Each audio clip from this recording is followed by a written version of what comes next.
कौन रोक सकता है। तो प्रधानमंत्री नरेंद्र मोदी ने इस बार देशवासियों को एक नया मंत्र दिया, आत्मनिर्भरता का मंत्र। उन्होंने देशवासियों में एक जोश भरने की कोशिश की ताकि देश पूरी तरह से आत्मनिर्भर बन सके। अगली खबर का रुख कर लेते हैं।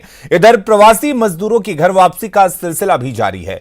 विशाखापट्टनम से श्रमिक स्पेशल ट्रेन झारखंड के डाल्टनगंज पहुंची। ट्रेन में 22 जिलों के 1157 मजदूर वापस लौटे।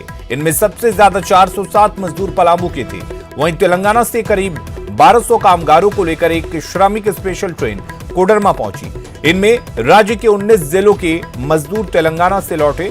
स्टेशन पर सभी मजदूरों की स्क्रीनिंग की गई, जिसके बाद सभी को उनके गृह जिले भेज दिया गया, जहां उन्हें होम क्वारंटाइन पर रहना होगा।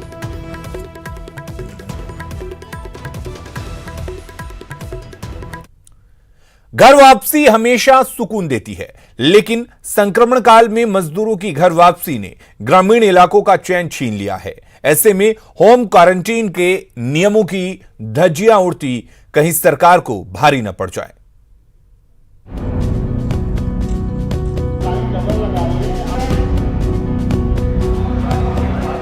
प्रवासी मजदूरों के लगातार आगमन ने बोकारो के ग्रामीण इलाकों की नींद उड़ा दी है।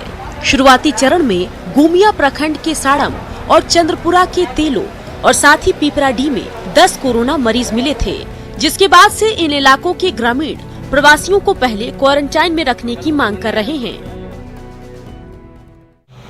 जैसे अभी जो झारखंड हाल फिलहाल आए हैं, उसको झारखंड में अपने परिवार से मिल तो नहीं रहा है। उन लोग को क्वारंटाइन के लिए बाहर में रख दे रहा है 14 दिन के लिए, तो फिर उसको आने ही क्यों दे रहा है। हम लोग का यही कहना है कि इस तरह का जो बाहर प्रदेश से जो आ रहे हैं लोग, उन लोग को क्वारंटाइन में रखा जाए किसी भी तरह से, नहीं तो फिर कुछ भी हो सकता है। कोल्हान के ग्रामीण इलाकों में भी प्रवासियों को होम क्वारंटाइन के निर्देश से विवाद बढ़ा है। कोल्हान के मानकी मुंडा संघ की माने तो बाहर से लौटे ग्रामीणों को सार्वजनिक स्थलों पर जाने से नहीं रोका जा सकता। उधर प्रशासन ने मानकी मुंडा संघ को ही गांव में सोशल डिस्टेंस कराने की जिम्मेदारी सौंपी है। जैसे सरकार ने कहा है कि उन लोग को माने क्वारंटाइन सेंटर में रखा जाएगा, लेकिन ऐसा ना करके वो लोग होम क्वारंटाइन सेंटर करके सबको गांव में भेज दिया जा रहा है, जिससे गांव का स्थिति जो है अभी बद से बदतर होते जा रहा है और लोग जो है आपस में लड़ रहे हैं। का ड्यूटी ये रहेगा कि जो भी होम क्वारंटाइन व्यक्ति हैं वो बाहर ना निकलें, घर से ज़्यादा बाहर ना निकलें। विशेषकर कॉमन्स है जो गांव के लिए जो कॉमन्स है, जैसा कि प्लेग्राउंड हुआ या कोई तालाब हुआ, जहां नहाने के लिए नहीं जाना है, जहां ज़्यादा लोग जाते हैं।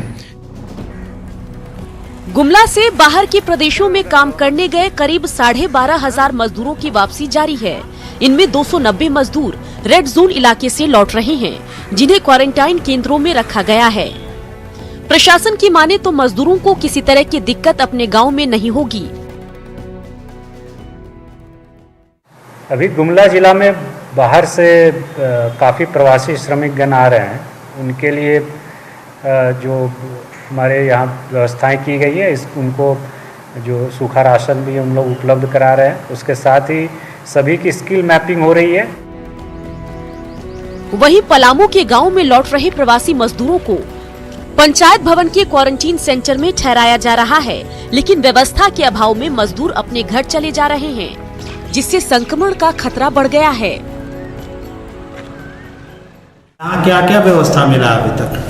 अभी तक तो सर अभी कोई भी व्यवस्था नहीं है। अभी व्यवस्था होने के लिए बोले हैं, कोई व्यवस्था नहीं है सर। लेकिन गांव में भी बहुत लोग जो आके वापस चले जा रहे हैं, उनसे कितना खतरा बना हुआ है? खतरा तो बहुत होगा सर, हमको का सबको खतरा, पहले तो उसी घर खतरा होगा सर। सिमडेगा में भी बाहर से लौटे प्रवासी मजदूर होम क्वारंटाइन के बावजूद बेखौफ घूम रहे हैं, जिससे दूसरे ग्रामीणों की परेशानी बढ़ गई है। अभी तक जिले में 1117 लोगों को होम क्वारंटीन में रखा गया है।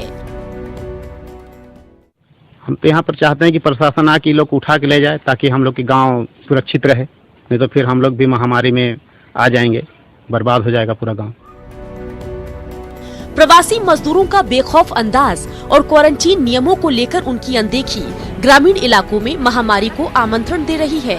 लॉकडाउन में गाँव के जिन प्रवेश रास्तों को ग्रामीणों ने खुद बंद कर रखा था, आज सरकारी आदेश के बाद तमाम द्वार खुल चुके हैं और अब गांव के अपने ही संक्रमण का कारण बन रहे हैं। बोकारो से ज्ञानेंदु, चाईबासा से उपेंद्र, गुमला से सुशील, पलामू से नीलकमल और सिमडेगा से श्रीराम के साथ रांची से संजय कुमार सिन्हा की रिपोर्ट। और वहीं कोरोना बंदी की हर बढ़ती तारीख के साथ प्रवासी मजदूरों की बेचैनी बढ़ती जा रही है। जिन प्रदेशों से घर वापसी के लिए ट्रेनें और दूसरी सुविधाएं मुहैया नहीं कराई गई हैं, वहां से मजदूर अपनी परेशानियों के साथ पैदल या फिर साइकिल से लौटते नजर आ रहे हैं। सिर पर जरूरत की छोटी सी दुनिया समेटे 32 मजदूरों का जत्था ओडिशा से चाईबासा होते हुए गढ़वा के सफर पर है। 5 दिनों में करीब 300 किलोमीटर की पैदल यात्रा कर चुके इन मजदूरों को अपने घर गढ़वा के मेराल पहुंचना है, लिहाजा अभी 250 किलोमीटर का सफर बाकी है। पैरों में छाले पड़ चुके हैं और पेट में है तो सिर्फ भूख। उड़ीसा से आ रहे हैं सर। उड़ीसा में कहाँ? दानगदी। क्या करते थे वहाँ? सरिया सेटिंग काम कर रहे सर। अच्छा, तो कब चले थे वहाँ से? हम लोग चले हैं 4-5 दिन हो गया सर। 5 दिन हो गया। 5 दिन पैदल ही? हाँ सर। अच्छा, कहीं कोई नहीं रुका? नहीं, कहूँ कोई नहीं रुका सर। हम लोग के भूख लगल, पहले हम लोग के खाना दीजिए, उसके बाद गाड़ी थोड़ा इंतजाम हो जाता तो हम लोग गढ़वा निकल जाते सर। वहीं ओडिशा से कलिंगानगर से निकला 15 मजदूरों का साइकिल कारवां सरायकेला से गुजर रहा है। इन मजदूरों में कुछ को बंगाल के वीरभूम और पुरुलिया जाना है तो कुछ को बोकारो और धनबाद। बचे खुचे पैसों से साइकिल खरीदकर घर की ओर निकले इन मजदूरों में खासी नाराजगी है। व्यवस्था नहीं चाहिए हम लोग का, इतना दिन व्यवस्था नहीं किया। 2 महीना हम लोग बैठे थे, जब भूख में मर रहे थे तब कुछ नहीं व्यवस्था। अब जब हम लोग निकल गए तब व्यवस्था करेगा तो क्या होगा? दूर में जो लोग काम करते हैं वो लोग को ट्रेन में लाया जाता है। हम लोग उड़ीसा में है, इसलिए हम लोग को कोई हेल्प नहीं। इन सब के बीच जमशेदपुर से भी 9 मजदूरों ने साइकिल से अपने घर मध्य प्रदेश का रुख कर लिया है। करीब 800 किलोमीटर की सफर पर निकले इन मजदूरों ने अपना दर्द हमारे संवाददाता से कुछ यूं बयां किया। टाटा नगर जमशेदपुर में स्टील प्लांट में काम करते थे और लॉकडाउन की वजह से कंपनी बंद हो गया। जब तक हम लोगों के पास पैसा था कुछ खाया और बाकी बचा पैसा हम लोगों ने ये साइकिल खरीदा। साइकिल खरीदने के बाद हम लोगों ने ये प्लान बनाया कि हम लोग साइकिल से ही निकलेंगे यहाँ से। पलायन का शिकार रहे गुमला में भी मजदूरों का लगातार छत्तीसगढ़ और मध्य प्रदेश से साइकिलों से लौटने का सिलसिला जारी है। रास्ते में कहीं भी जांच और भोजन की व्यवस्था नहीं होने से इन्हें काफी परेशानियों का सामना करना पड़ रहा है। वहीं गोड्डा के रहने वाले निरंजन और विमल महतो साइकिल चलाकर 17 दिनों में महाराष्ट्र से गोड्डा पहुंचे हैं और अब कभी परदेश नहीं जाने की कसम खाते हैं। पैसा कौड़ी खत्म हो गया, घर से पैसा मंगा के साइकिल लिए। अच्छा, अभी ब्याज पे 10 रुपया सैकड़ा पैसा लिया है गांव वाले से। खाने पीने में कुछ वहाँ जाना ठीक नहीं, अपना राज्य में ही रहना सही है। अब नहीं जाना है, यही रहना है, काम धंधा करना है। मजबूरी में घर वापसी का ये सफर तमाम उम्मीदों के खात्मे हो जाने के बाद ही शुरू हुआ। सवाल और दर्द यह भी था कि 1000 किलोमीटर दूर फंसे प्रवासियों के लिए बस और ट्रेनें चलाई गई, जबकि उससे कम दूरी पर फंसे अपनों को बेगाना बनाकर छोड़ दिया गया। बहरहाल पैर के छालों का दर्द भले ही कुछ दिन में चला जाए, लेकिन साइकिल के लिए कर्ज तो चुकाने ही होंगे। चाईबासा से उपेंद्र, लातेहार से विकास, गोड्डा से अजीत, सरायकेला से विकास और गुमला से सुशील के साथ रांची से संजय कुमार सिन्हा की रिपोर्ट। कोरोना काल में गर्भवती महिलाओं के सामने आ रही समस्याओं को देखते हुए हेमंत सरकार ने बड़ी योजना की शुरुआत की है, जिसके तहत उन सभी गर्भवती महिलाओं की कोरोना जांच कराई जा रही है जिनका प्रसव मई में होना है। झारखंड में मई महीने में 51,933 महिलाएं मां बनने वाली हैं। ऐसे में प्रसव में किसी तरह की दिक्कत ना हो, इसे लेकर सभी गर्भवती महिलाओं की कोरोना जांच कराई जा रही है। इसे लेकर राज्य भर में ट्रू मशीन लगाने की योजना है। एक निर्देश आया है कि जितनी गर्भवती महिलाएं हैं उन सभी लोगों का कोविड टेस्ट होना अनिवार्य है। इसी क्रम में हम लोगों ने शुरुआत किया है सदर अस्पताल से और नामकुम से कि जो गर्भवती महिलाएं हैं उन लोगों का कोविड टेस्ट करवाएंगे। दूसरे ब्लॉक्स में भी हम लोग डेट वाइज फिक्स कर करके वहाँ इस चीज़ को संपन्न करेंगे। हमारे स्वास्थ्य विभाग ने टोरनेट मशीन जो है उसको सभी सदर अस्पतालों में लगाने का काम चालू किया है। इस प्रसंग में 5 मशीनें इंस्टॉल हो चुकी हैं, 10 आज या कल तक आने की स्थितियां में हैं। कुल 30 मशीनों को लाया जा रहा है। जच्चा और बच्चा दोनों स्वस्थ रहें, इसे लेकर रांची के नामकुम से योजना की शुरुआत की गई है। वहीं रातू और सदर में भी गर्भवती महिलाओं का कोविड-19 टेस्ट कराया गया। रांची जिले में ही करीब 3,500 गर्भवती महिलाएं हैं जिनका कोविड टेस्ट अगले 3 दिनों में करा लेने का लक्ष्य है। वहीं कोरोना जांच के साथ ही गर्भवती महिलाओं का मोबाइल नंबर सहित पूरा डाटा भी रखा जा रहा है। हम लोग को बहुत सुविधा मिल रहा है, जैसे प्राइवेट में होता था उसमें हम लोग को बहुत दिक्कत हो रहा था। अभी के लिए इधर उधर नहीं भटकना हो रहा है। हम लोग को घर से जाके बुलाया गया और हम लोग यहाँ आए। कोरोना टेस्ट के लिए आए हैं हम, क्योंकि डर लगता था ना कि डिलीवरी के समय दिक्कत होगा, तो इसीलिए जांच के लिए आए हैं और आगे नहीं होगा।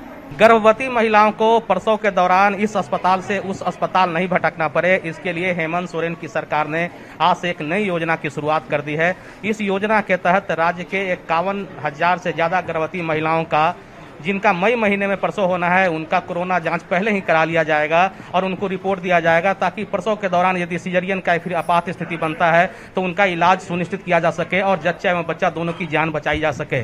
कैमरामैन मनोज के साथ उपेंद्र, न्यूज 18 रांची। देश कोरोना संकट से गुजर रहा है, बावजूद इसके सियासतदान राजनीतिक रोटियां सेकने के लिए कोई ना कोई मुद्दा जरूर ढूंढ लेते हैं। देखिए ये रिपोर्ट।